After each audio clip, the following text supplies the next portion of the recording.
Hey everyone! Before we begin today's episode, I would like to remind you guys again to please check out some of my other YouTube channels in the description down below. I have a Star Wars Battlefront 2 Classic Focus channel where I review custom maps and mods on the Battlefront Max channel. I do gaming reviews on the Kanoa Reviews channel, and I've also recently started a Minecraft adventure channel where I play through classic adventures with friends. You can find the links in the description, and please subscribe to those channels if you like what you see. Thanks, and enjoy the rest of the episode. The war against the Tyranids continued. With the amount of Tyranids that were encountered in this world being too many for the Imperial Guard alone to handle, the help of the Ultramarines was called in. They stood there on the fields, proud and battle-ready. They rebuilt the defensive perimeter as still more battle brothers were dropped in from orbit. Though their main objective was to battle a large swarm elsewhere, a large group of Tyranid filth had been spotted not too far from the drop zone. They would first deal with these pests before moving to the other battlefield. The commander had set up his units along the sandbags and had called in the help of several whirlwinds. The whirlwinds could devastate an incoming horde of orcs in a matter of seconds, and the same held for Tyranids. But Tyranids were smaller and faster, meaning more would slip through the explosions. With a loud screech, the Tyranids started to assault the defensive perimeter. But unlike the Imperial Guard, where many a soldier shook in his armor at the mere sight of a Tyranid beast, the Ultramarines were steadfast, craving the glorious combat and honor of total victory over their enemies. With a gesture, the commander let loose the whirlwinds that launched its missiles as the howling sound announced the death of many Tyranids.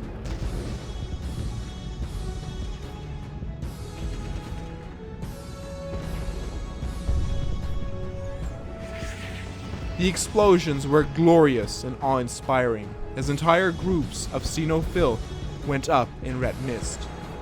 The Ultramarines cheered and praised their emperor at the sight of this destruction and death.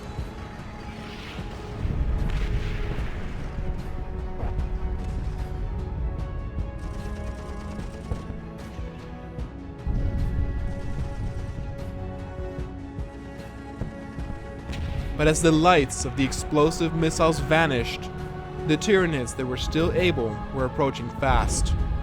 The commander told his men to take aim and fire at the enemy of man. They fired their weapons and showed the few Imperial Guard that were watching back at the drop zone how powerful a Space Marine truly was. They were coming from multiple sides, just like they did when they attacked the perimeter set up by the Imperial Guard. The commander told the men at the flank to be careful, as they had the most chance to break.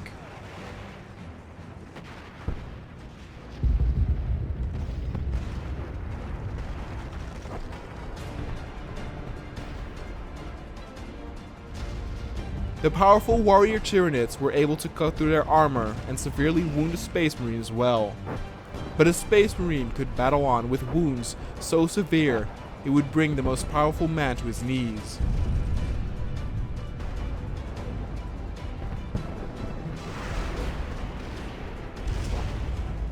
The piles of Tyranid corpses were ever growing, but blood had been drawn on the Ultramarines' side. Those in the middle had not suffered any losses yet, but at the flanks, some of the Space Marines could not keep up with the amount of enemies coming from so many directions.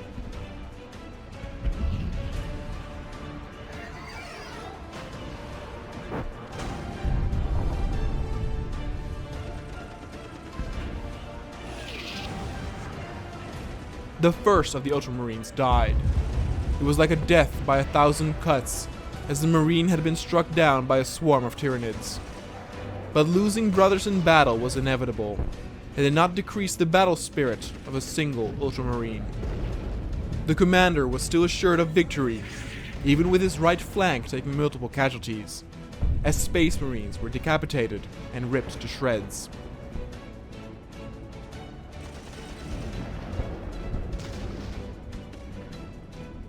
His left flanks and center still held strong, and he could already tell that the number of Tyranids they were facing, though still plenty left, were dwindling. But by now, the prominent enemy type were the bigger warrior Tyranids, and they were in slicing range of many a Space Marine.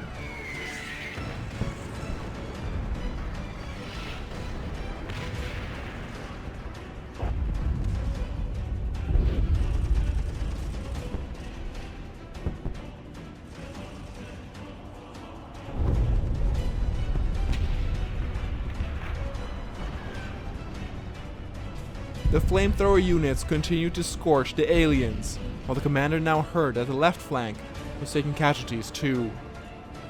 It was not so severe that it was in danger of falling, but nevertheless, battle brothers were dying on the battlefield. There's a myth amongst the Imperial Guard that when a Space Marine dies, they do not scream, but this is not true. That day, multiple Space Marines screamed out as they drew their last breath and died at the claws of a Tyranid enemy. But the battle was coming to a close. The last of the Tyranids were rounded up and guided towards the middle, where still plenty of Ultramarines were having the time of their life, fighting for their glorious Emperor.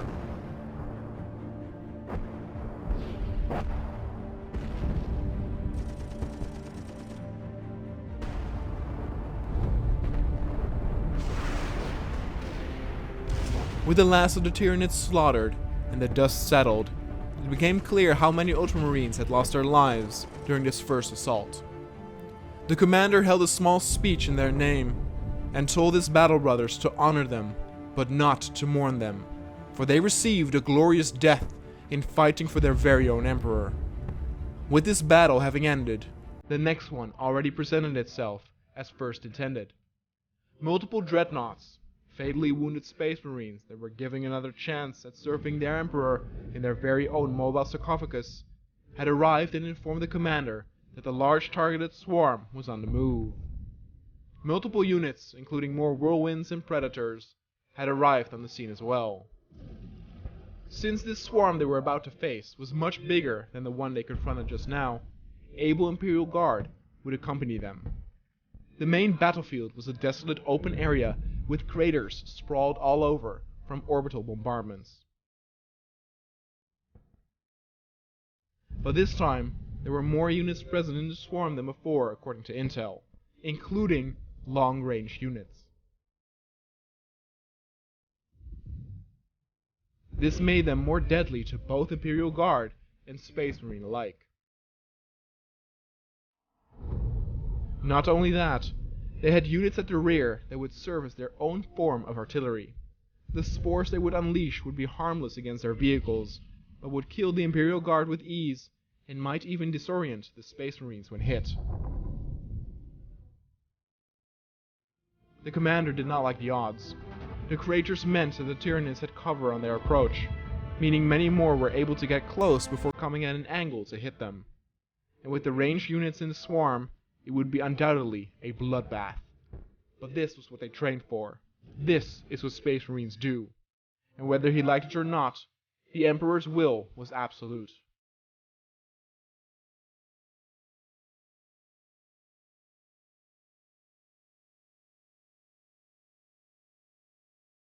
Over the next several hours, thousands of Imperial Guard, armor, and the Ultramarines that had landed moved over towards the battlefield.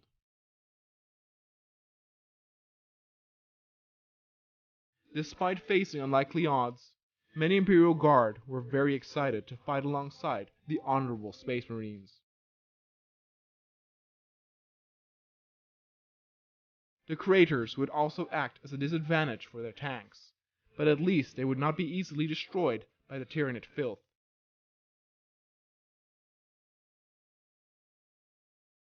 A lot of men would die on this day, both Imperial Guard and Space Marine.